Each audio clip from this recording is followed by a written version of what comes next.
আসসালামু আলাইকুম ওয়া রাহমাতুল্লাহি ওয়া বারাকাতুহু। আলহামদুলিল্লাহি রাব্বিল আলামিন ওয়াস সালাতু ওয়াস সালামু আলা আশরাফিল আমবিয়াই ওয়াল মুরসালিন নবিয়িনা মুহাম্মদ ওয়া আলিহি ওয়া সাহবিহি আজমাইন, আম্মা বা'দ। আমরা ধারাবাহিকভাবে রাসূল সাল্লাল্লাহু আলাইহি ওয়াসাল্লামের জীবনী নিয়ে আলোচনা করছিলাম, তার আচরণ নিয়ে, আখলাক নিয়ে। এবং ইতিপূর্বে আমরা বেশ কয়েকটা বিষয় আলোচনা করেছি। বাচ্চাদের সাথে, শিশুদের সাথে আল্লাহ রাসূল সাল্লাল্লাহু আলাইহি ওয়াসাল্লামের আচরণ, স্ত্রীদের সাথে তার আচরণ, প্রতিবেশী, আত্মীয় স্বজন, আরও বেশ কিছু বিষয় আমরা আলোচনা করেছি। আজকে আমরা আলোচনা করব কোরআনের সাথে আল্লাহ রাসূল সাল্লাল্লাহু আলাইহি ওয়াসাল্লামের আচরণ এবং সম্পর্ক কেমন ছিল। কোরআনের সাথে, যে কোরআন আল্লাহ রাসূল সাল্লাল্লাহু আলাইহি ওয়াসাল্লামের উপর নাজিল হয়েছে, যাতে আমরা বুঝতে পারি যে আসলে আমরা কোরআন থেকে কতটুকু সম্পর্কটা, কোরআনের সাথে সম্পর্ক কতটুকু আমরা করতে পেরেছি, যতটুকু আমাদের প্রয়োজন ছিল, বা যদি দূরত্ব বজায় রেখে থাকি কতটুকু দূরত্ব আমরা বজায় রেখে চলছি। আল্লাহ রাসূল সাল্লাল্লাহু আলাইহি ওয়াসাল্লাম কেমন ছিলেন কোরআনের সাথে, যদিও আমরা বিভিন্ন সময় বিভিন্ন আলোচনা শুনেছি, তবে আজকে আমরা আলোচনা করব এই বিষয়ে, এবং এর সাথে সালাফদের বিষয়টাও আমরা যুক্ত করব। আল্লাহ রাসূল সাল্লাল্লাহু আলাইহি ওয়াসাল্লামের সাথে সাহাবা ইকরাম, তারপর পরবর্তী যারা বিদ্বান, বড় বড় বিদ্বান ইমাম ছিলেন, তাদের সম্পর্কটাও কোরআনের সাথে কেমন ছিল, সবগুলো নিয়ে আমরা আলোচনা করব ইনশাআল্লাহ। প্রথমত, শৈশবে কোরআন চর্চা, মানে ছোট বয়সেই, এটা অত্যন্ত গুরুত্বপূর্ণ বিষয়, এবং পূর্বের আলেমরা এটাকে খুব অত্যন্ত গুরুত্ব দিতেন, বিশেষ করে হিফজের প্রতি। এবং কোরআন হিফজ না করলে, মানে যারা দিন আলেম হতে চায় বা দিনী জ্ঞান অর্জন করতে চায়, তাদেরকে কিন্তু প্রথমে কোরআন হিফজ করতে বলতেন। কোরআন হিফজ কারো না থাকলে তাদেরকে অ্যালাউ করতেন না তাদের দার্সে, ক্লাসে। মানে ধরেন কেউ ফিকা শিখতে চাচ্ছে বা হাদিস শিখতে চাচ্ছে, তো আগে জানতেন যে কোরআন শিখেছে কিনা, কোরআন মুখস্থ হয়েছে কিনা। তো এটা কিন্তু আসলে আরব দেশে কিন্তু এখনও, মানে আমরা যতটুকু দেখেছি, আমরা যতটুকু দেখেছি আরব দেশে এখনও কোরআনের প্রতি তাদের অনেক গুরুত্ব, বিশেষ করে আলেম ওলামা যারা, তাদের ক্ষেত্রে কল্পনাই করা যাবে না যে ওনারা কোরআন হিফজ করেনি। মানে বড় বড় আলেম ওলামা যারা, মানে তারা কোরআন হিফজ করেছেন, মানে তাদের প্রশ্নের প্রয়োজন নাই যে কোনো শেখ আছে বড় যে উনি কোরআনের হাফেজ কিনা, মানে এই প্রশ্নের প্রয়োজন নাই। কিন্তু আমাদের দেশে কিন্তু কোরআন মানে 5 পারা মুখস্থ নাই, তা বড় আলেম অনেক আমাদের কাছে, এরকমও আছে। আমি ওনার ইলমকে খাটো করছি না, বাট কোরআন হিফজ ছাড়া বড় আলেম হওয়া এটা অনেক কঠিন বিষয়। কারণ এটা হচ্ছে আমাদের প্রথম মাস্টার, উৎস হচ্ছে কোরআন। এটাই যদি আমার ভালো দখল না থাকে, তাহলে আলেম হওয়াটা আসলে কঠিন না। সেক্ষেত্রে যেমন ইমাম নাওয়াবী রাহমাতুল্লাহর একটা বক্তব্য, উনি বলছেন, ওয়াকানা সালাফ লা ইউআল্লিমুনা আল হাদিস ওয়াল ফিকহ ইল্লা লিমান হাফিজাল কোরআন। অর্থাৎ সালাফরা যে হাদিস বা যে কোরআন মুখস্থ করেনি তাকে হাদিস বা ফিকহ শিক্ষা দিতেন না। আর এই জন্যই ইমাম নাওয়াবী রাহমাতুল্লাহ আলাইহি তিনি নিজেও, তার বয়স যখন 10 বছর, তখন তিনি এত পরিমাণ কোরআন তেলাওয়াত করতেন যে তার সাথীরা তার সাথে থাকতে চাইত না। মানে বোঝা যাচ্ছে যে উনি বাইরে গেলেও কোরআন তেলাওয়াত করতেন, ঠিক না? মানে আমাদের মধ্যে ধরুন আপনারা 4-5 জন বন্ধু মিলে কোথাও ঘুরতে গেছেন, তো একজন যদি কোরআন তেলাওয়াত করে সার্বক্ষণিক, বাকিগুলো তো গেছে ঘুরতে, ওরা কি পছন্দ করবে এই ব্যক্তিকে? করবে না, তো ওনাকে পছন্দ করতো না। তো আবার উনিও চাইতেন না কারোর সাথে এভাবে মিশতে। মানে উনি নীরবে নিভৃতে থাকার চেষ্টা করতেন যাতে কোরআনটা তেলাওয়াত করতে পারেন। তো ওনার বাবার একটা দোকান ছিল, তো ওনার বাবাও বলেছিল যে তুমি দোকানে বসে থেকে তুমি কোরআন পড়িও, এত কেনা বেচার দিকে তোমাকে এত মনোযোগ দিতে হবে না, তুমি কোরআন পড়বা। তো ইমাম নববীকে একজন বিদ্বান দেখেছিলেন কোরআনের প্রতি তার আগ্রহ দেখে, তখন ওনার পিতাকে বলেছিলেন যে আশা করা যায় আপনার ছেলে যুগের শ্রেষ্ঠ জ্ঞানী হবে, মানে ইমাম নববীর এই কোরআন চর্চা দেখে। তো তখন ওনার পিতা এই কথা শুনে বলছে, আপনি কি জ্যোতির্বিদ? মানে আপনি ভবিষ্যতের কথা বলছেন যে মানে বড় জ্ঞানী হবে আমার ছেলে, আপনি জ্যোতির্বিদ? তো বলছে, আমি জ্যোতির্বিদ না, তবে আল্লাহ আমাকে দিয়ে কথাটি বলিয়ে নিয়েছেন। বাস্তবে কিন্তু সে আলেম যে মন্তব্য করেছিলেন সেটা সত্যতে পরিণত হয়েছে, এটা আমরা জানি। নবী রহমতুল্লাহ আলাইহি মানে ইলমের ময়দানে আমরা শুধু যদি আমরা মানে মুসলিমের ব্যাখ্যা যেটা যদি আমি অল্প বলি, যে মুসলিমের ব্যাখ্যা গ্রন্থ, এরপরে হচ্ছে মাজমু ইমাম নববীর, যেটা ফিকহের কিতাব শাফি মাযহাবের, এই দুইটাই যদি দেখি, এখনও মানে পৃথিবীর কি এমন কোনো আলেম আছে যে এই দুইটা গ্রন্থ থেকে কেউ মানে সহযোগিতা নেয়নি? কঠিন। মানে যদি আপনি সহিহ মুসলিম বুঝতে চান তাহলে সহিহ মুসলিমের ব্যাখ্যা গ্রন্থ লাগবে না, ইমাম নববীর ব্যাখ্যা গ্রন্থ পড়া লাগবে। ফিকের ক্ষেত্রে গেলেও তার মাজমু যেটা সেটা পড়তে হবে আপনাকে, বাস্তব যেটা অনেক সুন্দর করে সাজিয়েছেন মাশাআল্লাহ। তো যাই হোক, তো এরপর আরেকজন আলেম উনি সুলাইম ইবনে আইয়ুব আর রাজি, উনি ওনার নিজের কথা বলছেন যে আমি যখন ছোট ছিলাম তখন রায়নগরীতে আমি ছিলাম। তো 10 বছর বয়স যখন আমার, তখন আমি এক শায়েখের কাছে গেলাম কোরআন শেখার জন্য। তো তিনি আমাকে দেখে বললেন যে আসো। তো সেখানে গেলাম, তো আমাকে সূরা ফাতিহা পাঠ করতে বললেন। তো আমি সূরা ফাতিহা পড়তে পারছিলাম না, জিহ্বায় জড়তা থাকার কারণে বারবার আটকে যাচ্ছিল। তখন উনি আমাকে জিজ্ঞেস করছেন, মানে ওই টিচার, তোমার মা আছে? তো বললো যে হ্যাঁ আছে। তো তুমি তোমার মাকে যে বলবা তোমার জন্য যাতে দোয়া করে, যাতে তুমি কোরআন পড়তে পারো আর ইলম অর্জন করতে পারো। তো উনি বলছেন যে আমি বাসায় ফিরে আমার মায়ের কাছে দোয়া চাইলাম, মা আমাকে দোয়া করে দিলেন। তারপর বড় হয়ে আমি বাগদাদে গেলাম, সেখানে আরবি শিখলাম, ফিকহ শিখলাম, হাদিস শিখলাম। আবার আমি রায়নগরীতে ফিরে আসলাম, মানে যেখানে উনি কোরআন শিখেছিলেন, ফিরে আসলাম আবার। তো উনি বলছেন যে আমি, মানে এখন উনি বড় আলেম হয়ে গেছেন একজন। উনি বলছেন আমি একদিন মসজিদে মুখতাসরুল মুজানি পড়াচ্ছি, এটা ইমাম শাফির মাযহাবের একটা ফিকহের কিতাব, মুখতাসরুল মুজানি। উনি বলছেন আমি পড়াচ্ছি। তো ওই আলেম যার কাছে উনি কোরআন শিখতে গেছিলেন, দিয়ে বলেছিল যে তোমার মাকে দোয়া করতে বললো, তো ওই আলেম উনি এসে উপস্থিত হয়েছে। তো এসে সালাম দিয়েছে। উনি বলছেন যে আমি ওনাকে দেখে চিনে গেছি, কিন্তু উনি আমাকে চিনতে পারেনি, যেহেতু ছোটোকালে দেখেছে না, বড় হয়ে গেছে, চিনতে পারেনি। তো উনি আমি পড়াচ্ছি এই কিতাবটা মুখতাসরুল মুজানি, তো উনি খেয়াল করলেন।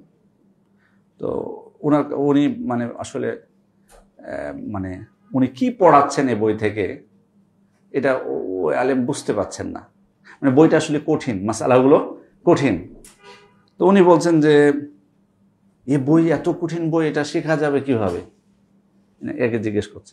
তো উনি বলছেন যে তখন আমার বলতে ইচ্ছা হলো যে আপনার যদি মা থাকে তাহলে তাকে দোয়া করতে বলবেন, কিন্তু আমি লজ্জায় তাকে কিছু বলিনি।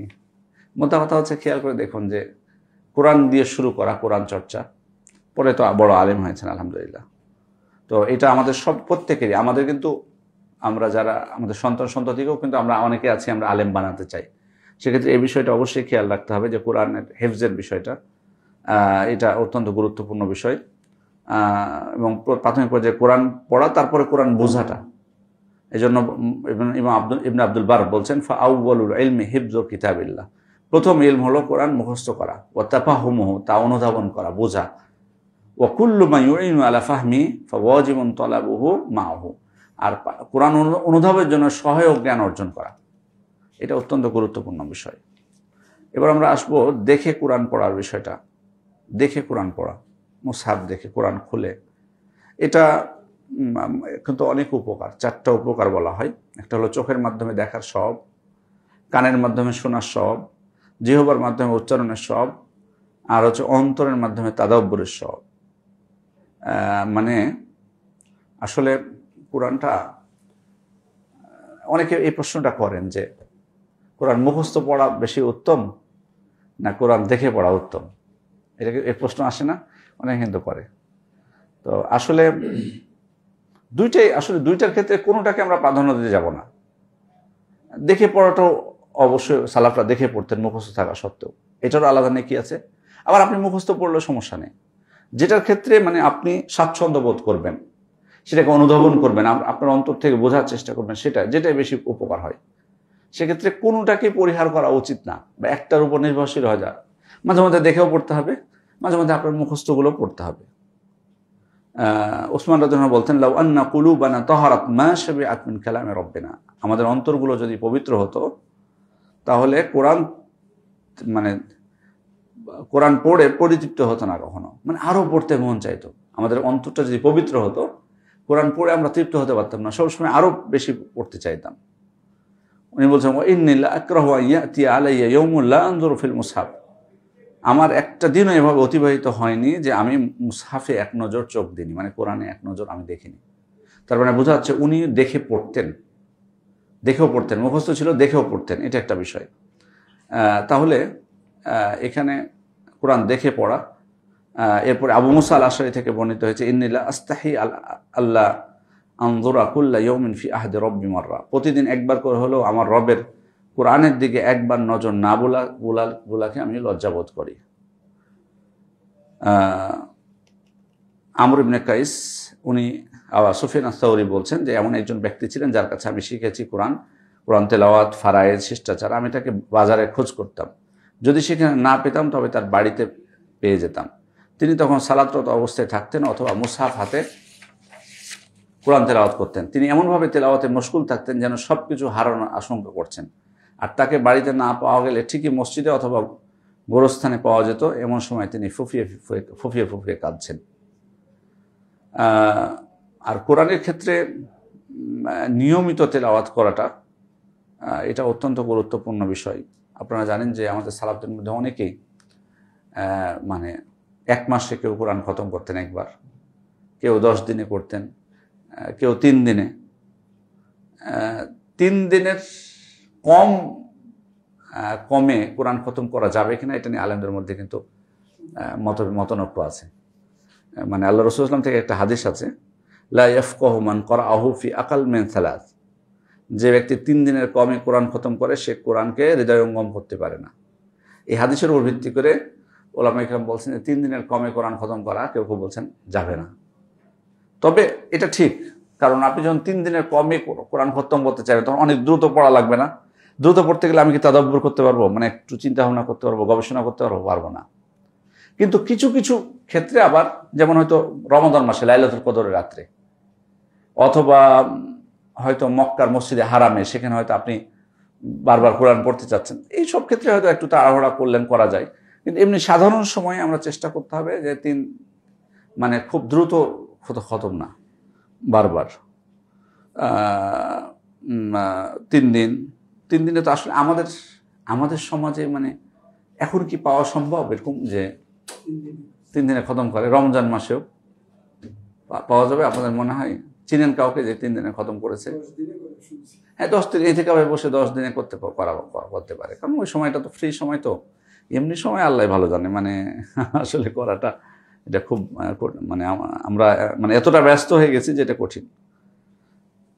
একজন বিদ্বান হুসাইন আল আনকাজি উনি বলছেন, ইবনে ইদ্রিস যখন জীবন একবারে শেষ মুহূর্তে, মানে তিনি বলা যায় যে যেটাকে বলে কি মুমূর্ষু অবস্থায়, তো ওনার মেয়ে তখন তার কাছে কান্না করছে, মানে মারা যাওয়ার মুহূর্তে। তখন উনি ওনার মেয়েকে বলছেন, লা তাবকি ইয়া বুনাইয়া কদ খাতামতুল কোরআন ফি হাযাল বাইত 4000 খতমা, হে আমার মেয়ে তুমি কান্না করো না, আমি এই ঘরে 4000 বার কোরআন খতম করেছি। সুবহানাল্লাহ, 4000 বার কোরআন খতম করেছে এই ঘরে। মানে এটা কি সম্ভব? তবে সম্ভব কিভাবে? আমরা যদি হিসাব করি 3 দিনে একবার, তাহলে মাসে কয়বার হবে? 10 বার, বছরে 120 বার, 120 বার। তাহলে মানে 35-40 বছর যদি পড়ে তাহলে 4000 বার পারা যাবে, তাই না? 35-40 বছর ওখানে থাকতে হবে, 35-40 বছর। এবং এই নিয়মে মানে 3 দিনে 1 খতম উনি দিবেন, এই নিয়মে পড়লে তাহলে সম্ভব। মানে 4000 বার খতম করা তাহলে সম্ভব। জি, এটাও কঠিন। মানে আপনি ধরে 30 বছর বা 35 বছর যদি বাসায় থাকেন, মানে এমন তো না যে আমরা এক জায়গায় বসবাস করলে ওখানে থাকি, কোথায় সফর করি, আজকে যাচ্ছি, আজকে ওখানে বেড়াতে, ওখানে আজকে মুখ কাজে, মেনে চলা তো কঠিন। আসলে সালাফদের কিছু কিছু জিনিস যদি আমরা দেখি, হ্যাঁ, মানে আমাদের মাথায় আপনি মিলাতে পারবেন না, হিসাব মিলাতে পারবেন না। মানে যেমন শাইখুল ইসলাম ইবনে তাইমিয়ার, উনার মানে লিখনের জীবনকাল যতটুকু সময়, আর উনার বইগুলোর পৃষ্ঠা যদি আপনি হিসাব করতে আসেন, আপনি পারবেন না শেষ করতে। মানে দিনে 200 পৃষ্ঠা বা 300 পৃষ্ঠা করে আপনাকে হিসাব করতে হবে। এটা কি সম্ভব? 200-300 পৃষ্ঠা করে লেখা, মানে এরকম বইগুলার 200-300 পৃষ্ঠা মানে গড়ে উনি লিখেছেন প্রতিদিন 100-200 পৃষ্ঠা। তো এটা কি মানে মাথায় ঢুকবে আমার যে প্রতিদিন 100-200 পৃষ্ঠা করে লেখা? হয়েছে বাস্তবতা। এই যে 4000 বার কোরআন খতম করেছে, মানে আমাদের কাছে মানে খুব আমরা তো রমজান মাসে করি হয়তো, বা পরে কতটুকু পড়ি খেয়াল করে দেখুন। তো এভাবে সালাফরা তারা অত্যন্ত খুবই কোরআন খতম করতেন। এমনকি মসজিদে সাবিত ইবনে আসলাম আল বুনানি তিনি বলছেন ওনার মহল্লার মসজিদের ব্যাপারে, উনি বলছেন মা তারাকতু ফিল মসজিদিল জামি সারিয়াতান ইল্লা ওয়াকাদ খতমতুল কুরআনা ইনদাহা ওয়া বাকিতু ইনদাহা। এই মসজিদের এমন কোনো খুঁটি নেই যে খুঁটির কাছে আমি কোরআন খতম করিনি। সুবহানাল্লাহ। তাহলে যে প্রত্যেকে বাড়িতে থাকতেও মসজিদে থাকতেও, তবে অবশ্যই কোরআন অনুধাবন করাটাও সাথে সাথে এটা অত্যন্ত গুরুত্বপূর্ণ তেলাওয়াতের সাথে সাথে, কারণ এটা অত্যন্ত গুরুত্বপূর্ণ বিষয়। আল্লাহ রাসূল সাল্লাল্লাহু আলাইহি ওয়াসাল্লাম অনুধাবন করতেন। আবু বকর রাদিয়াল্লাহু থেকে বর্ণিত হয়েছে তিনিও কোরআন অনুধাবন করতেন। আসলে কোরআনের অনুধাবন যদি করায়, কোরআনে কিন্তু একটা মানে আছে, মানে প্রতিক্রিয়া আছে, প্রভাব আছে। কোরআনের প্রভাবটা আপনি খেয়াল করুন যে সবার উপর এই কোরআনের প্রভাব ছিল। মানে কোরআন দ্বারা প্রভাবিত হয়নি কে? যদি আমরা চিন্তা করি, মানুষ প্রভাবিত হয়েছে, জিনরা প্রভাবিত হয়েছে, ফেরেশতা। ওই যে উসাইদ ইবনে হুদায়র রাদিয়াল্লাহু আনহু, তিনি একদিন রাত্রে কোরআন তেলাওয়াত করছিলেন, ঘোড়া লাফাচ্ছিল, ওনার বাচ্চা শুয়েছিল, সূরা বাকারা তেলাওয়াত করছেন, ঘোড়া লাফাতে শুরু করছে, বারবার থেমে গেছেন, আবার ঘোড়াও থেমে গেছে। উনি আবার তেলাওয়াত শুরু করেছেন, আবার ঘোড়া লাফাচ্ছে। পরে শেষে উনি কি থামিয়ে দিলেন, আর তেলাওয়াত করলেন না। আল্লাহ রাসূল সাল্লাল্লাহু আলাইহি ওয়াসাল্লামকে রাত্রে কিছু একটা মনে হচ্ছে উনি দেখতে পেয়েছেন আকাশের মধ্যে ব্যতিক্রম কিছু। পরে আল্লাহ রাসূল সাল্লাল্লাহু আলাইহি ওয়াসাল্লামকে জিজ্ঞেস করেছেন সকাল হলে যে আল্লাহ রাসূল সাল্লাল্লাহু আলাইহি ওয়াসাল্লাম আমার এই ঘটনা ঘটেছে। তো উনি তখন কি বললেন যে তুমি যদি তেলাওয়াত করতেই থাকতে সকাল পর্যন্ত, তাহলে তোমার তেলাওয়াত শোনার জন্য ফেরেশতারা তোমার নিকটবর্তী হয়েছিল। তুমি যদি তেলাওয়াত করতেই থাকতে সকাল পর্যন্ত, তো তুমি লোকেরা সবাই ফেরেশতাদেরকে দেখতে পেত, মানে তারা চলে যেত না, তারা আড়াল হতো না তারা। তার মানে বোঝা যাচ্ছে কি, তাহলে ফেরেশতারা প্রভাবিত হয়েছেন কোরআন তেলাওয়াত শুনে। উসাইদ ইবনে হুদায়রের কোরআন তেলাওয়াত শুনে ফেরেশতারা প্রভাবিত হয়েছেন জিনেরা। সূরা জিনের প্রথম আয়াত যেটা আমরা যদি দেখি, কুল উহিয়া ইলাইয়া আন্নাহু ইসতামাআ নাফারুম মিনাল জিন্নি ফাকালু ইন্না সামি'না কুরআনান আজাবা। আল্লাহ রাসূল সাল্লাল্লাহু আলাইহি ওয়াসাল্লাম কোরআন তেলাওয়াত করছিলেন, তারা সে কোরআন তেলাওয়াত শুনেছিলেন এবং কি বলছেন, ইন্না সামি'না কুরআনা আজাবা ইয়াহদি ইলা রুশদি ফাআমান্না বিহি। এই কোরআন মানুষকে কোথায় নিয়ে যায়? সঠিক সরল পথে নিয়ে যায়। ফাআমান্না বিহি, এই কারণে আমরা এটার প্রতি কি করেছি? ঈমান এনেছি। তাহলে কোরআন শুনে তাদের উপর প্রভাব পড়েছে, এ কারণে তারা কি করেছে? ঈমান এনেছে। তাহলে জিনরাও প্রভাবিত হয়েছেন। মানুষের মধ্যে যান, নিশ্চয়ই আপনাদের মনে আছে ঘটনাটা, আমরা সিরাতে পড়েছিলাম যে কাবার চত্বরে আল্লাহ রাসূল সাল্লাল্লাহু আলাইহি ওয়াসাল্লাম একদিন সূরা আন-নাজম তেলাওয়াত করছিলেন। তো সূরা আন-নাজমের শেষের দিকে কি আছে? শেষের আয়াতটা, ওয়াসজুদু লিল্লাহি ওয়া'বুদু, আল্লাহর জন্য সিজদা করো এবং ইবাদত করো। তো আল্লাহ রাসূল সাল্লাল্লাহু আলাইহি ওয়াসাল্লাম যখন তেলাওয়াত করছেন সূরা আন-নাজম, ওখানে কাফেররা তো আসলে কোরআন শুনতে চাইতো না, কারণ তাদের উক্তি কি ছিল যে লা তাসমাউ লিহাযাল কোরআন, মানে তোমরা এই কোরআন শোনো না, ওয়ালগাউ ফিহি, বরং কি করো সেখানে গোলমাল শুরু করে দাও। মানে কেউ যদি কোরআন তেলাওয়াত করে তো সেখানে যে হট্টগোল করবা, গোলমাল করবা, যাতে কেউ কোরআন শুনতে না পায়। কিন্তু ওই দিন আল্লাহ রাসূল সাল্লাল্লাহু আলাইহি ওয়াসাল্লাম যখন তেলাওয়াত করছিলেন, কাফেররা খুব মনোযোগ দিয়ে শুনছিল, ওখানে যারা কাফেরগুলো ছিল। তো এতই তাদেরকে ভালো লাগছিল বা এতটাই মনোযোগী হয়েছিল কোরআনের প্রতি যে আল্লাহ রাসূল সাল্লাল্লাহু আলাইহি ওয়াসাল্লাম যখন সূরা নাজম শেষে সেজদার আয়াত, যেহেতু উনি সেজদায় চলে গেছেন, মানে আল্লাহ রাসূল সাল্লাল্লাহু আলাইহি ওয়াসাল্লাম সেজদা করতেন, তখন ওই কাফেররা শুনতে শুনতে আল্লাহ রাসূল সাল্লাল্লাহু আলাইহি ওয়াসাল্লাম যখন সেজদায় গেছেন তখন তারাও সেজদায় চলে গেছে। মানে বুঝতেই পারেনি, মানে তাদের নিজেদের উপর কোনো নিয়ন্ত্রণ ছিল না, তাদের সাথে সাথে সেজদায় চলে গেছে। পরে কিন্তু যখন উঠেছে তখন একটু মনে হয়েছে যে কি কাজ হলো এটা। আর যে কাফেররা সেখানে অনুপস্থিত ছিল তারা তখন এদেরকে কি করতে লাগলো? ধিক্কার জানাতে লাগলো, নিন্দা করতে শুরু করলো। বললো, মুহাম্মদ সাল্লাল্লাহু আলাইহি ওয়াসাল্লামের কোরআন তোমরা শুনেছো, আর মুহাম্মদ সাল্লাল্লাহু আলাইহি ওয়াসাল্লাম যখন সেজদা দিয়েছো তখন তোমরা সেজদাও দিয়েছো, ছি, এ কাজ করলে কিভাবে তোমরা? তখন তো দেখলো যে আমাদেরকে তো নিন্দা করছে লোকেরা, এই কাজ তো করা আমাদের ঠিক হয়নি। তখন তারা বললো, মিথ্যা রটনা করলো, বলল যে আসলে আমরা সেজদা তো দিতাম না, তবে মুহাম্মদ সাল্লাল্লাহু আলাইহি ওয়াসাল্লাম তার তেলাওয়াতের মধ্যে আজকে আমাদের দেবদেবীদের প্রশংসা করেছেন, আমাদের উপাস্যদের প্রশংসা করেছেন। এই কারণেই আমাদের উপাস্যদের সুপারিশের কথা বলেছেন, এই কারণেই আমরা সিজদা দিয়েছি, নাহলে দিতাম না। নিজে বাঁচার জন্য মানে মিথ্যা রটনা শুরু করলো। খেয়াল করুন কোরআনের প্রভাবটা, তাহলে যে কোরআনের প্রভাব কতটুকু, যে একজন কাফের যারা কোরআন শুনতে চায় না, কোরআনের প্রতি ঈমান আনে, তারাও নিজেরা নিয়ন্ত্রণ রাখতে পারেনি, আল্লাহ রাসূল সাল্লাল্লাহু আলাইহি ওয়াসাল্লামের সাথে সিজদা দিয়ে বসেছে। আর ওই যে মুসআব বিন উমাইর মদিনায় হিজরতের পর, ওই ঘটনাগুলো আমরা সিরাতে পড়েছি, যে সাদ বিন মুআজ আরও অনেক সাহাবীর ইসলাম গ্রহণের কারণ ছিল তার কোরআন তেলাওয়াত। উনি শুধু বলেছিলেন যে তোমরা একটু বসো আমার কাছ থেকে কিছু, আমি তোমাদেরকে কোরআন তেলাওয়াত করে শোনাই।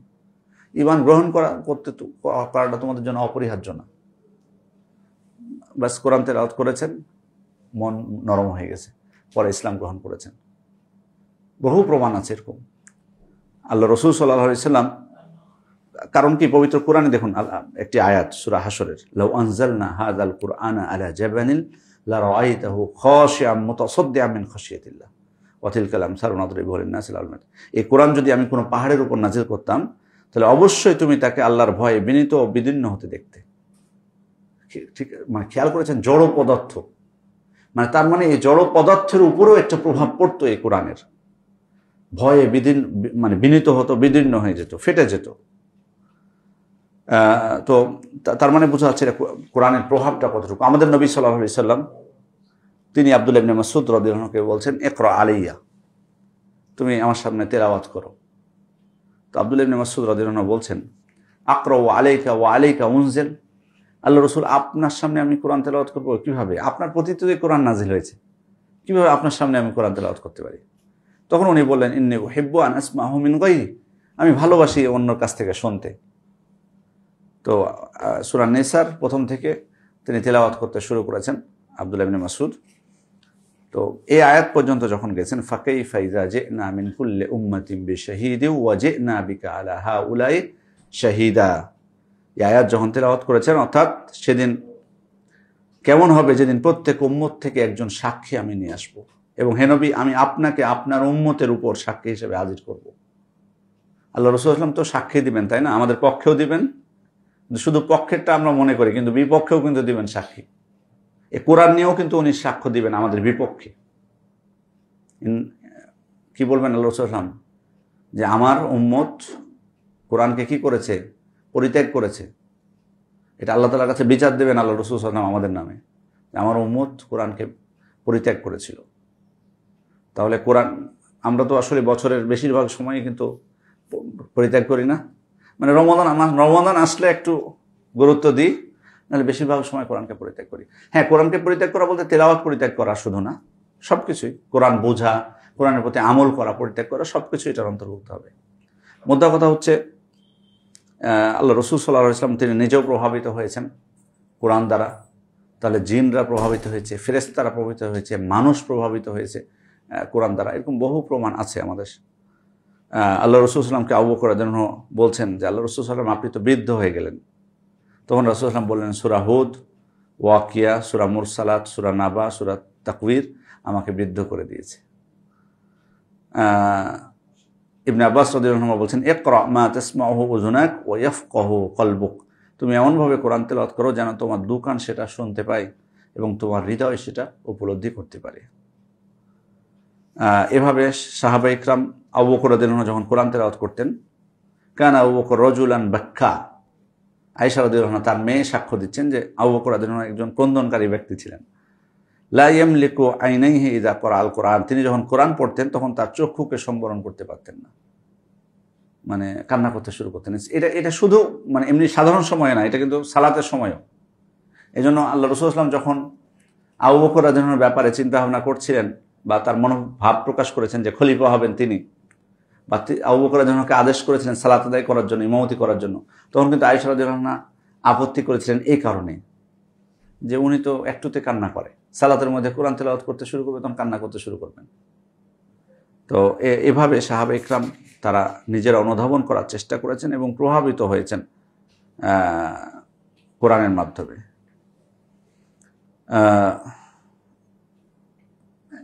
যেমন আলী ইবনে ফুজাইল উনি একটি আয়াত তেলাওয়াত করতে গিয়ে মৃত্যুর কোলে ঢলে পড়েন। তিনি সূরা আনাম তেলাওয়াত করছিলেন। সূরা আনামের একটা আয়াত হলো ওয়ালাউ তারা ইজ উকিফু আলান নারি ফাকালু ইয়া লাইতানা নুরাদ্দু ওয়ালা নুকাযযিবা বিআয়াতি রাব্বিনা ওয়া নাকুনা মিনাল মুমিনিন। যদি তুমি তাদের সে সময়ের অবস্থা দেখতে যখন তাদেরকে জাহান্নামের কিনারে দাঁড় করা হবে। আল্লাহ তাআলা বলছেন যদি সে সময় আপনি তাদের অবস্থা দেখতেন যখন তাদেরকে জাহান্নামের কিনারে দাঁড় করা হবে, অথবা তারা কি বলবে, হায় আমরা যদি পুনরায় দুনিয়ায় ফিরত যেতে পারতাম তাহলে আমাদের প্রতিপালকের আয়াতসমূহে মিথ্যারোপ করতাম না এবং আমরা বিশ্বাসীদের অন্তর্ভুক্ত হয়ে যেতাম। এই আয়াতটা পড়ে মানে উনি এতটাই মানে অনুধাবন করেছেন যে উনি তারপরে থমকে দাঁড়িয়েছেন এবং মারা গেছেন এভাবে। এবং এবং এই জন্য কিছু গুরুত্বপূর্ণ আয়াত আছে যেগুলো, যেমন আল্লাহ রাসূল সাল্লাল্লাহু আলাইহি ওয়াসাল্লাম কিছু আয়াত আছে যেগুলো তিনি বারবার পড়তেন, একই আয়াত। এটা অবশ্য নফল সালাতের ক্ষেত্রে বেশি হবে এটা। যেমন আল্লাহ রাসূল সাল্লাল্লাহু আলাইহি ওয়াসাল্লাম তাহাজ্জুদের সালাতে এই আয়াতটি ইন তুআযযিবহুম ফাইন্নাহুম ইবাদুক, হে আল্লাহ আপনি যদি তাদেরকে শাস্তি দেন তাহলে কি তারা তো আপনার বান্দা, ওয়া ইন তাগফির লাহুম ফাইন্নাকা আনতাল আজিজুল হাকিম, আর আপনি যদি তাদেরকে ক্ষমা করে দেন তাহলে আপনি তো মহাপরাক্রান্ত এবং প্রজ্ঞাময়। এই আয়াতটা আল্লাহ রাসূল সাল্লাল্লাহু আলাইহি ওয়াসাল্লাম তাহাজ্জুদের সালাতে ফজর পর্যন্ত একটা আয়াতই বারবার তেলাওয়াত করেছেন। মানে মানে গুরুত্বটা বারবার বলেছেন আল্লাহ তাআলাকে। এবং আবু বকর রাদিয়াল্লাহু আনহু থেকে বর্ণিত হয়েছে উনি ওয়াজাআত সাকরাতুল মাউতি বিল হক যালিকা মা কুনতা মিনহু তাহিদ, সূরা কাফের এই আয়াত আবু বকর রাদিয়াল্লাহু আনহু তিনি বারবার সালাতের মধ্যে তেলাওয়াত করছিলেন এই একটা আয়াতই, মৃত্যু সংক্রান্ত আয়াত। আর মৃত্যু যন্ত্রণা আসবে নিশ্চিতভাবে, যা থেকে তুমি পালিয়ে বেড়াবে। এই আয়াতটা বারবার তেলাওয়াত করছিলেন আর ফুফিয়ে উনি কাঁদছিলেন। ওমর ইবনে খাত্তাব থেকে বর্ণিত হয়েছে সূরা তুর তিনি তেলাওয়াত করছিলেন।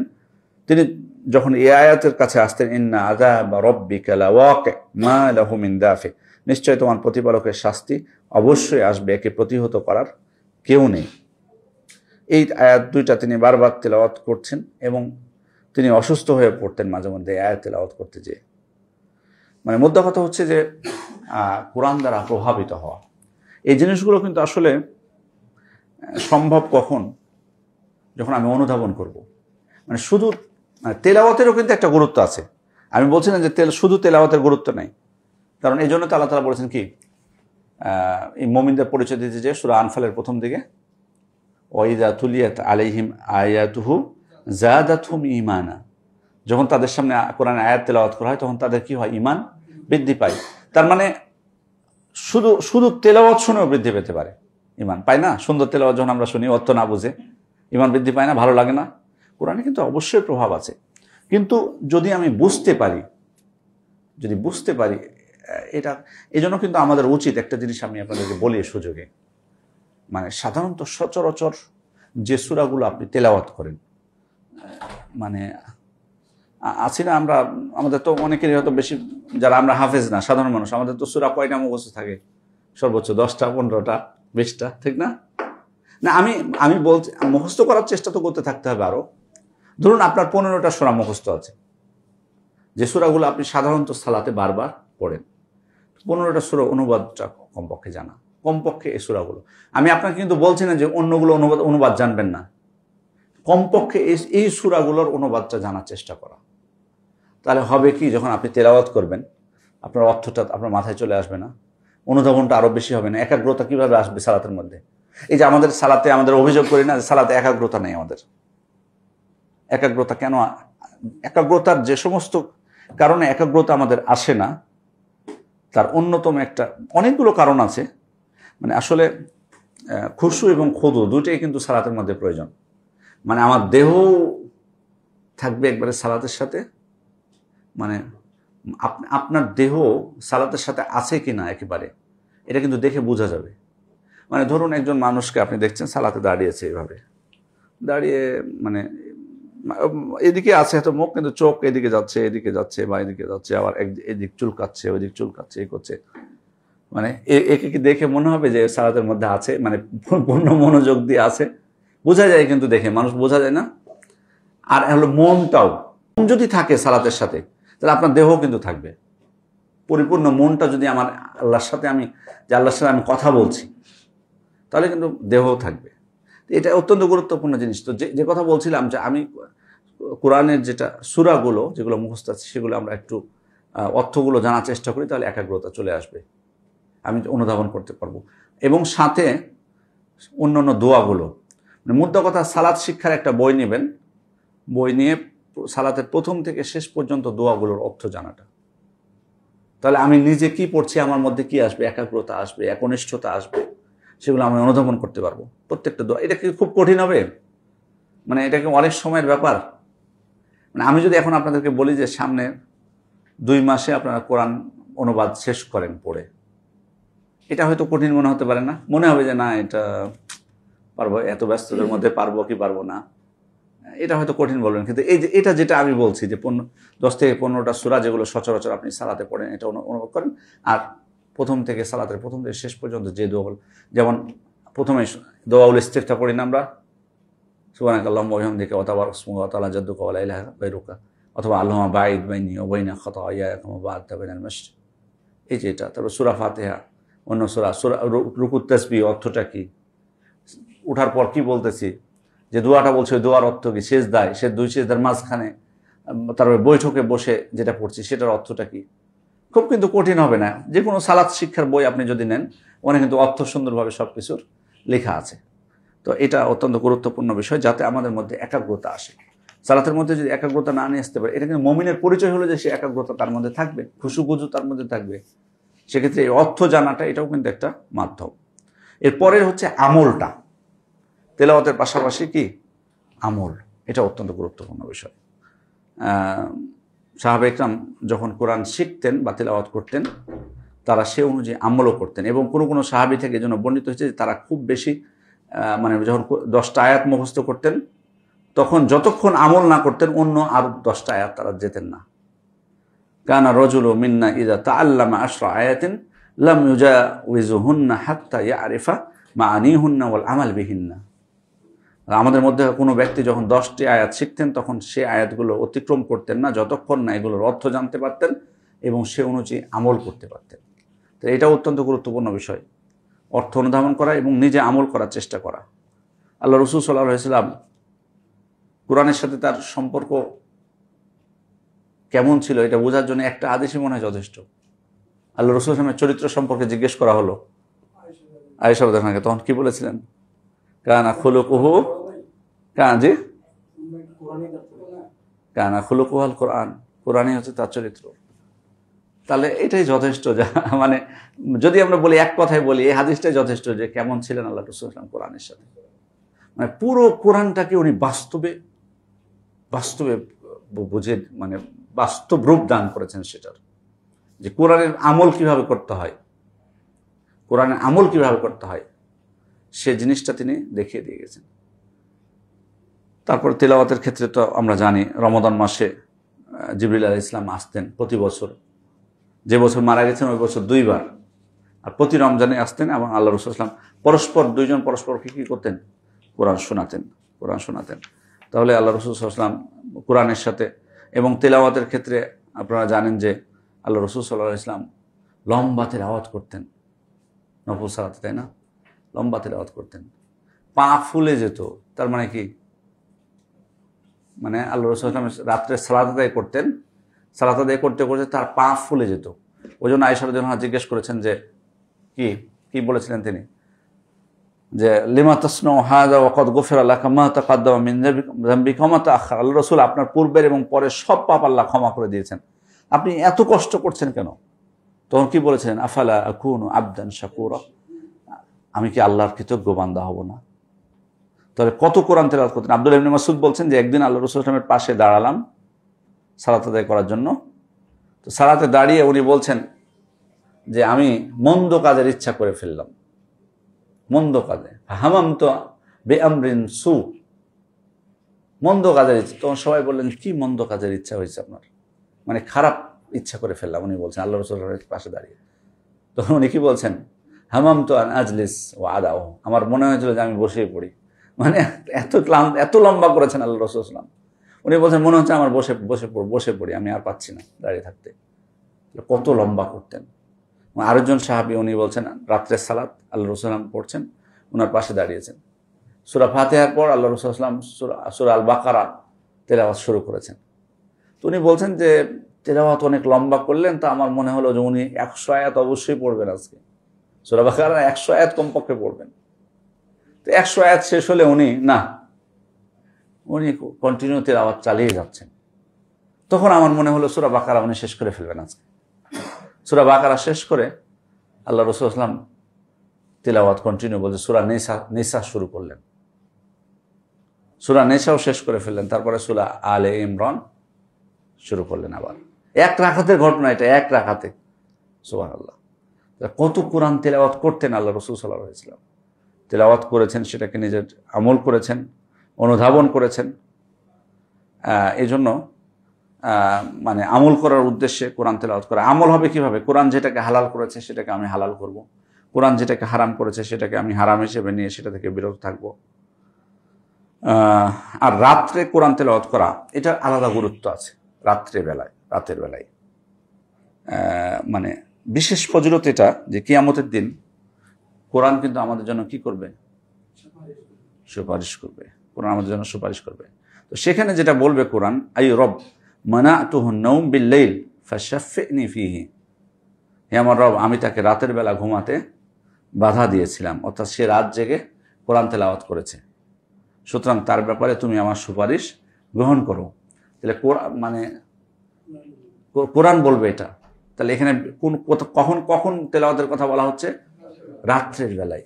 এই জন্য রাত্রের বেলা কোরআন তেলাওয়াতটা অত্যন্ত গুরুত্বপূর্ণ। এই জন্য আল্লাহ রাসূল সাল্লাল্লাহু আলাইহি ওয়াসাল্লামের বিশেষ কিছু সূরা পড়তেন রাত্রে, তাই না? কি? মুলক, সূরা মুলক, আর সাজদার কথাও আছে, সূরা সাজদার কথা বর্ণিত হয়েছে। মাওদু দাইফ,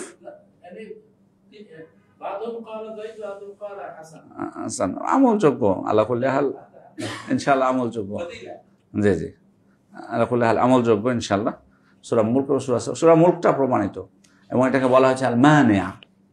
সূরা মুলকটা মানিয়া মানে কবরের আযাব থেকে রক্ষাকারী।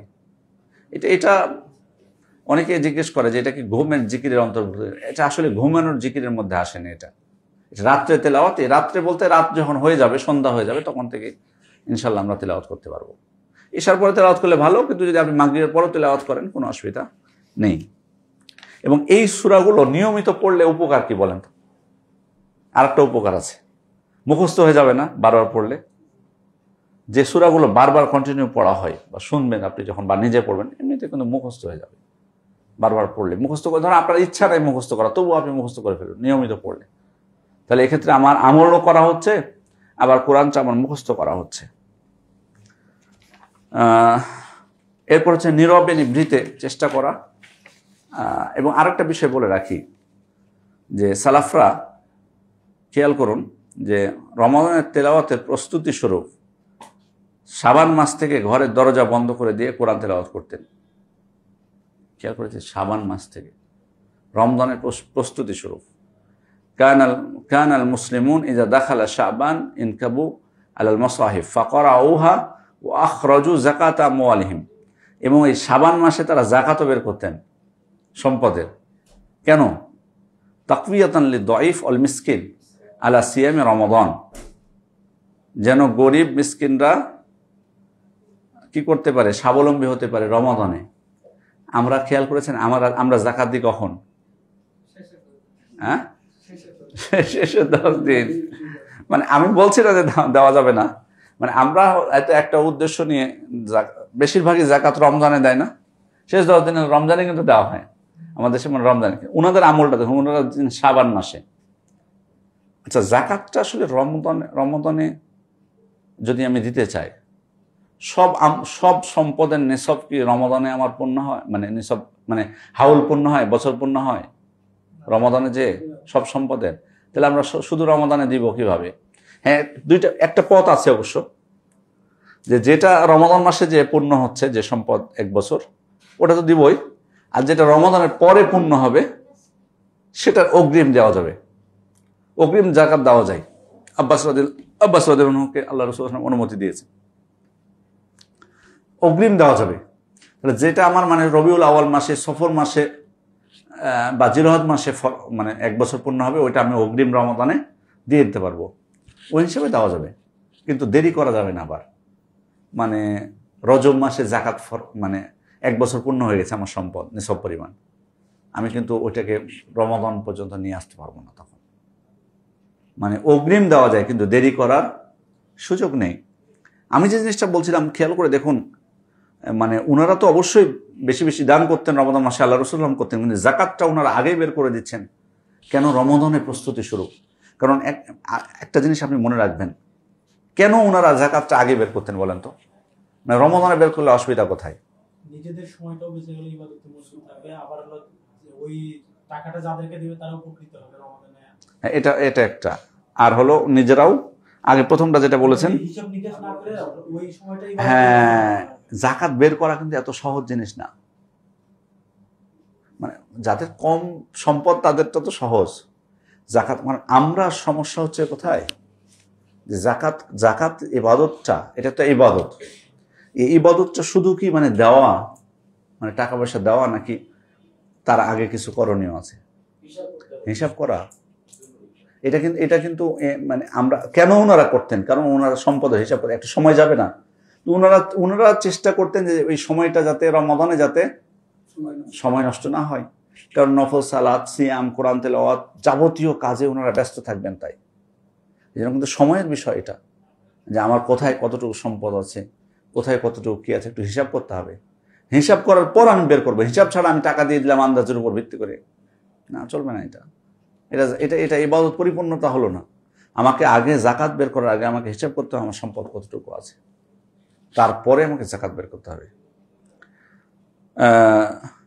তারপরে হচ্ছে নীরবে নিভৃতে তেলাওয়াত করা, নির্জনে কোরআন, মানে যে কোনো আমল অবশ্যই এটা যতটুকু গোপনীয়তার সাথে করা যায় ততটুকুই ভালো।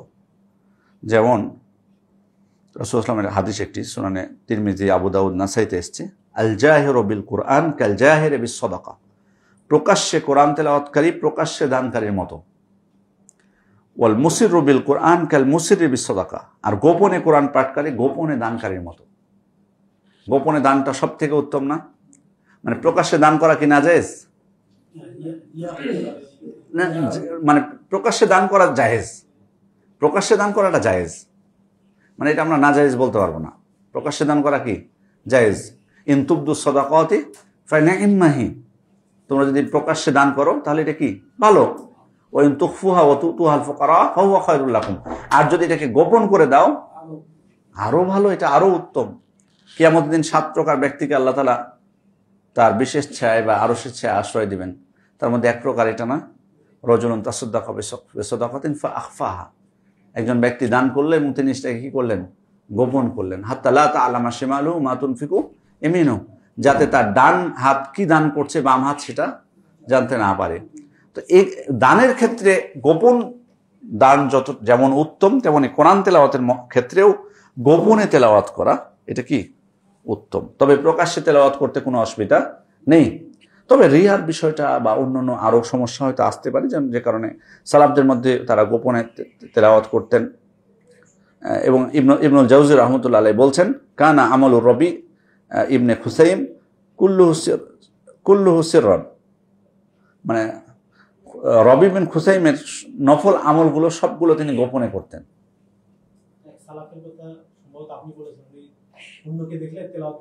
হ্যাঁ, এই যে ফারুব্বামা দাখালা আলাইহি দাখিল ওয়া কাদ নাশারা আল মুসহাফ ফায়ুগাত্তিহি বিসাওবিহি, এমনকি কোরআন পড়া অবস্থায় কেউ তার ঘরে প্রবেশ করলে তিনি সঙ্গে সঙ্গে কাপড় দিয়ে কোরআনকে ঢেকে ফেলতেন, লুকিয়ে দিতেন, মানে যাতে বুঝতে না পারে যে উনি কোরআন তেলাওয়াত করছিলেন। সুবহানাল্লাহ। আমরা হলে তো মনে হয় তেলাওয়াত বন্ধ করে থাকলেও আমরা হয়তো কাউকে দেখলে আরো খুলে দেখাবো, মনে হয় যে তেলাওয়াত করছি না, তাই না? মানে আমাদের অবস্থাটা এই পর্যায়ে গেছে, আর এতটুকু কঠিন, খুব খারাপ অবস্থায়, অথচ উনি কাপড় দিয়ে ঢেকে দিতেন যাতে বুঝতে না পারে যে উনি কোরআন তেলাওয়াত করছিলেন। সুবহানাল্লাহ। মুহাম্মদ ইবনে আসলাম আবুল হাসান আল কিন্দি, তিনি নীরবে নিভৃতে কোরআন তেলাওয়াত করতেন। 4 ছেলে বর্ণনা করছেন যে তিনি ঘরে দরজা বন্ধ করে কোরআন তেলাওয়াত করতেন এবং কান্নাকাটি করতেন। আর যখন বাইরে বের হতেন তখন মুখ ধুয়ে চোখে সুরমা লাগাতেন যেন চোখে মুখে কান্নার প্রভাব না ফুটে ওঠে।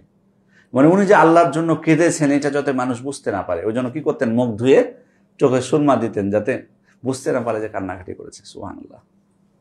তিনি লোক পাঠিয়ে গরিবদের মাঝে খাবার ও পোশাক বিতরণ করতে এবং কঠোরভাবে নিষেধ করে দিতেন যেন তার পরিচয় প্রকাশ না পায়। কে এটা দান করছে? আর এখন আমরা কিন্তু বুঝতেই পারছেন, নাম টাম লিখে ব্যানারে ছবি তোলার যেভাবে পোজ দিই আমরা, দেখা যায় যে মানে একটা ছবি দেখেছিলাম আমি, যে সম্ভবত 1 প্লেট খিচুড়ি দিচ্ছে এক বৃদ্ধ মানুষকে, ওখানে 7 জন ধরে আছে ওই প্লেটটা, মানে দেখেছেন আপনি? ওই 1 প্লেট খিচুড়ি দিচ্ছে দরিদ্র আমাকে, তো 7 জন ধরে আছে ওই জিনিস, আর ছবি উঠাচ্ছি, এইগুলো আমরা প্রচার করছি। সুবহানাল্লাহ। এটা আসলে ব্যাপারটা হলো যে হ্যাঁ, কিছু কিছু ক্ষেত্রে ডোনাররা যারা বাইরে থেকে ডোনেট করেন, ওনারা আবার মানে জিনিসটা আসলে সুষ্ঠুভাবে যাতে বিতরণ হয়, এই জন্য ছবি যারা চান বিশ্বাসের জন্য। কারণ এই ফাঁকি দুনিয়াতে তো আসলে বুঝতেই পারছেন আমানতদারিতার বড়ই অভাব। এই জন্য কিন্তু অনেক ফাতোয়ার ক্ষেত্রেও, আলেম ওলামাদের অনেক ফতুয়ার ক্ষেত্রেও কিন্তু এটার প্রভাব পড়েছে। অনেক ক্ষেত্রে দেখবেন মাসলা মাসাইল সালাফরা এই বিষয়গুলোকে একটু অপছন্দ করতেন, কিন্তু বর্তমানে আলেম ওলামারা বলে জায়েজ, কোনো সমস্যা নাই। বর্তমানে আমানতের খেয়ানত যত, যেমন একটা মাসআলা, যে ওই যে স্কুলে বেতন দিতে দেরি হলে জরিমানার সিস্টেম, যেটা 10 তারিখের মধ্যে বেতন দিতে হবে, 10 তারিখ পার হয়ে গেলে 50 টাকা জরিমানা দিতে হবে। এই মাসআলায় যে এটা জায়েজ কিনা এই মাসআলায় শেখ আব্দুল আল মুতলাক সম্ভবত হাফিজাহুল্লাহ, সৌদি আরবের একজন বড় বিদ্বান, উনি বলছেন যে বর্তমান যুগে যেখানে আমানতের খেয়ানত বেশি, এই যুগে যদি এমন সিস্টেম কেউ করে অসুবিধা নেই। উনি কিছু দিয়েছেন যে তবে যাতে ওই টাকাটা ছাত্রদের কল্যাণে খরচ করা হয়। কিছু শর্ত সারাই দিয়েছেন যে জরিমানাটা নিয়ে, ধরুন 1000 টাকা জরিমানা উঠলে এই মাসে, ওইটা যাতে ছাত্রদের মধ্যেই বিতরণ করে দেওয়া হয়, তাদেরকে কিছু খাওয়াইয়ে দিয়ে বা কিছু করে দিয়ে দেওয়া হয়। মানে জাস্ট, কারণ ব্যাপারটা হলো কি, আপনি যখন এগুলো দিক দিয়ে যখন ছাড় দিয়ে দিবেন, তখন অনেকে দেখবেন সুযোগ নেবে, সামর্থ্য আছে। মানে আমি কিছু ইয়াকে দেখেছি যে স্কুলে বেতন দিতে কোনো অসুবিধা নেই, কোনো ছাড়ও চান না, একদিনও যে ছাড় চাননি, অথচ ওই ব্যক্তি মাদ্রাসায় যখন ভর্তি করাতে আসেন ছাড় চাই। সবাই যদি ছাড় চাইতে প্রতিষ্ঠান ছাড় দেবে কিভাবে? অথচ ওনার প্রতি মানে জাকাত দেওয়ার মানে প্রতি বছর উনি 1000 টাকা জাকাত দেয়, তাও ছাড় চাই। তো আসলে আমানতদারিতার আসলে বর্তমান যুগে অনেক অভাব, মিথ্যা কথা বলা থেকে শুরু করে আরো বিষয়। তো যাই হোক, তাহলে নির্জনে এবং নীরবে নিভৃতে তেলাওয়াত করা, গোপনে তেলাওয়াত করা, এটা চেষ্টা করতে হবে আমাদেরকে। তারপরে তেলাওয়াতের মাঝে দোয়া করা। তেলাওয়াত যখন আমি করব তখন আল্লাহ তাআলার কাছে দোয়া করা। নাফি রাহিমাহুল্লাহ বলেন, কানা ইবনে উমর ইয়াকরাউ ফি সালাতিহি, ইবনে উমর রাতের সালাতে যখন তেলাওয়াত করতেন, ফায়ামুরু বিল আয়া ফিহা যিকরুল জান্নাহ ফায়াকিফু ওয়া ইয়াসআলুল্লাহাল জান্নাহ, যখন জান্নাতের কথা আসতো তখন তিনি থেমে যেয়ে আল্লাহ তাআলার কাছে জান্নাতকে কামনা করতেন। ওয়ায়াদউ ওয়ায়াবকি, এবং দোয়া করতেন এবং কাঁদতে থাকতেন। ওয়ায়ামুরু বিল আয়া ফিহা যিকরুন নার, আর যে আয়াতে জাহান্নামের কথা আছে, ফায়াকিফু ওয়ায়াদউ, সেখানেও থেমে আল্লাহর কাছে দোয়া করতেন। ওয়া ইস্তাজিরু বিল্লাহি, এবং আল্লাহর কাছে দোয়া করতেন যাতে জাহান্নাম থেকে তাকে আল্লাহ রক্ষা করেন। তাহলে কোরআনের মানে আয়াত শুনে বা যেখানে তাসবিহ পাঠ করে, সাব্বিহ ইসমা রাব্বিকাল আ'লা, ইমাম সাহেব যখন পড়ে তখন আমরা কি বলি? সুবহান রাব্বিয়াল আ'লা, কারণ এখানে তাসবিহ পাঠ করতে বলা হচ্ছে। তো এটা ফরজ সালাতের ক্ষেত্রে যেগুলো বর্ণিত হয়েছে সেগুলো, কিন্তু কিছু যদি আপনি নর্মালি এটা নফল সালাতে বেশি আল্লাহ রাসূল সাল্লাল্লাহু আলাইহি ওয়াসাল্লাম করতেন, তার থেকেও বর্ণিত হয়েছে যেখানে রহমতের আয়াত আছে, আল্লাহ রাসূল সেখানে রহমত চাইতেন আল্লাহ তাআলার কাছে। যখন মানে আরো অন্যান্য যে বিষয়গুলো আছে, কোনো বিষয় ওই সংশ্লিষ্ট বিষয়টা আল্লাহ তাআলার কাছে তিনি চাইতেন। যেখানে তাকবীর পাঠ করতে বলা হয়েছে সেখানে তাকবীর পাঠ করতেন এভাবে।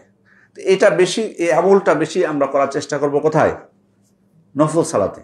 ফরজের ক্ষেত্রে ইমাম সাহেব যদি মসজিদে কিরাত করতে করতে এরকম করে তাহলে কি সম্ভব? এটা সম্ভব না এটা, কিন্তু নফল সালাতে সম্ভব। তবে হ্যাঁ, জি, আরবিতে করে আবার পুনরায় আউযুবিল্লাহ বিসমিল্লাহ পড়ার দরকার নেই। মানে আপনি যেখানে থেমেছিলেন আবার সেখান থেকে আপনি তেলাওয়াত করতে থাকবেন। আউযুবিল্লাহ বিসমিল্লাহ আবার আলাদা করে পাঠ করতে হবে না।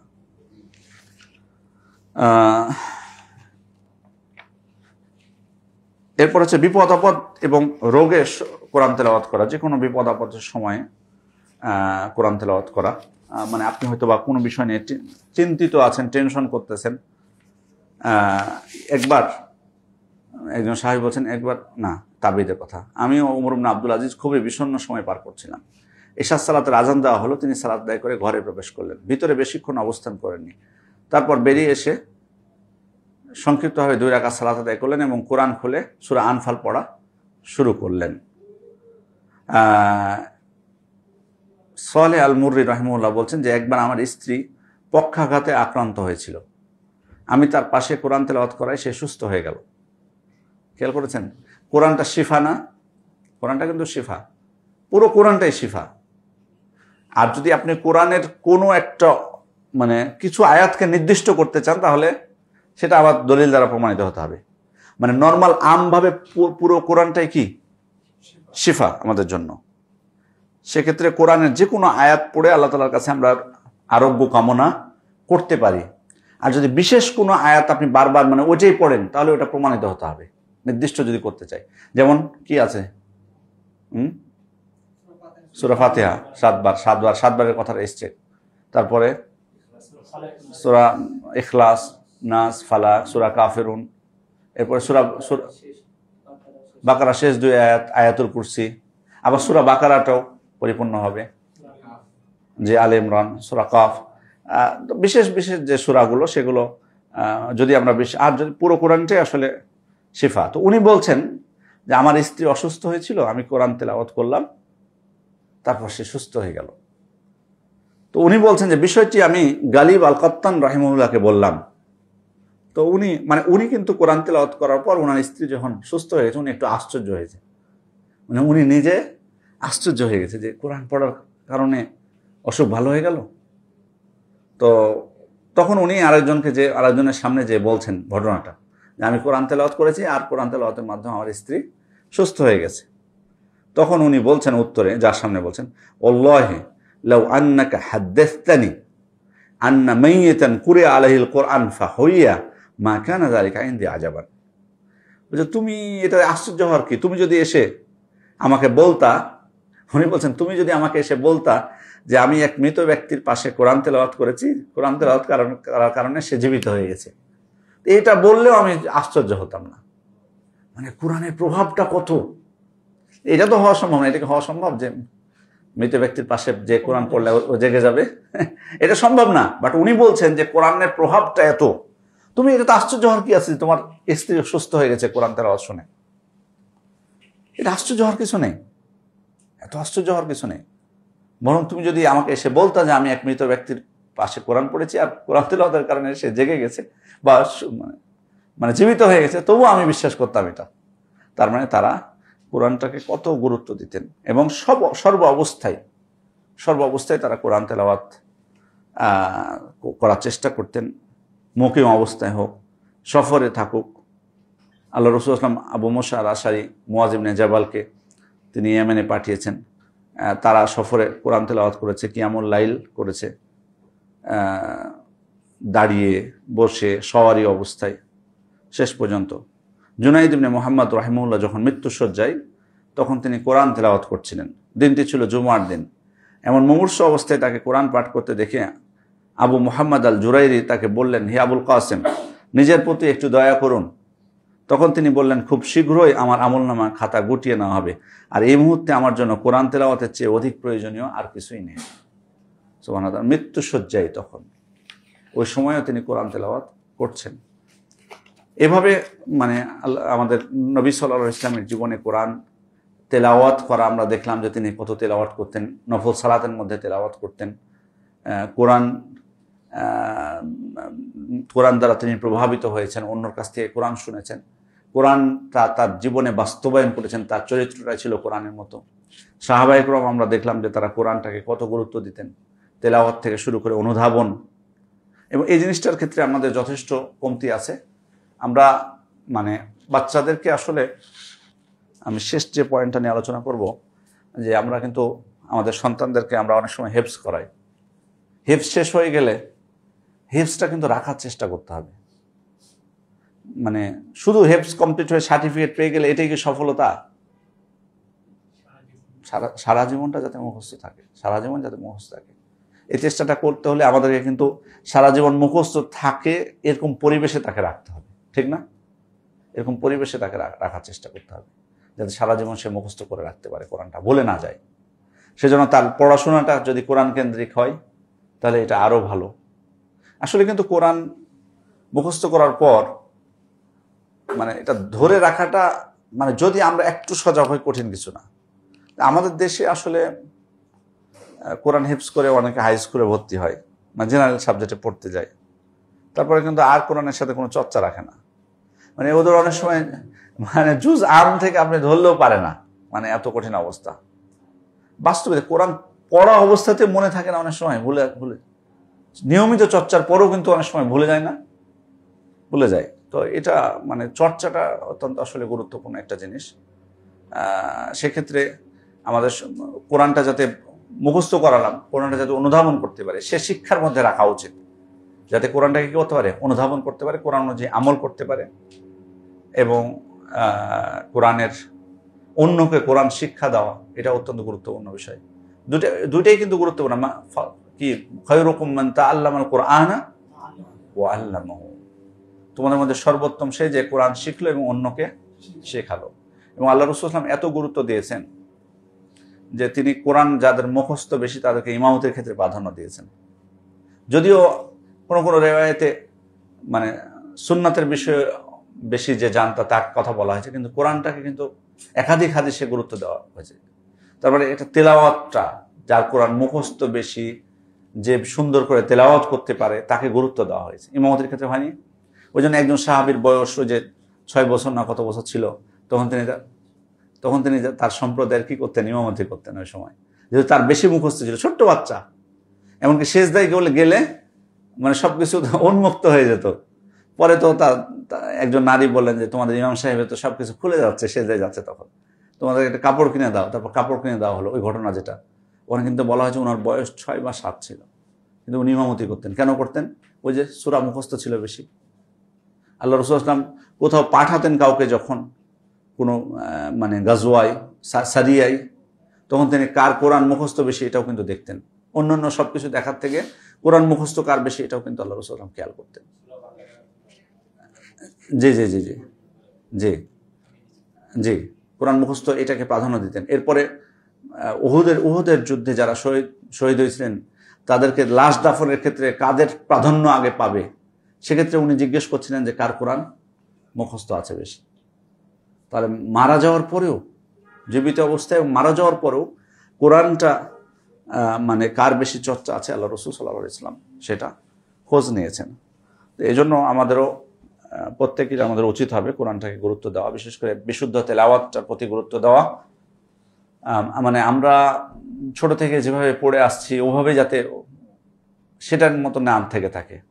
এই জন্য আমি অনুরোধ করব যে কোনো কোরআনের যদি মানে তাহফিজের বিষয়টা, যেটা অনেক সময় হয়তো মসজিদে আমরা ব্যবস্থা করি বা যে কোনো সেন্টারে বা যে কোনো জায়গায়, সেক্ষেত্রে অবশ্যই বড়দের জন্য কোরআন বিশুদ্ধ করার এটাও একটা মানে রাখা দরকার। মসজিদে নববীতে আপনি যাবেন, এটা দেখেছেন না আপনারা, সেখানে বিভিন্ন হালাকাগুলো, কিছু কিছু হালাকা কিন্তু জুয়ারদের জন্য কিন্তু রাখা আছে, যারা সেখানে জিয়ারতে যায়, আমরা উমরায় যাই, হজে যাই।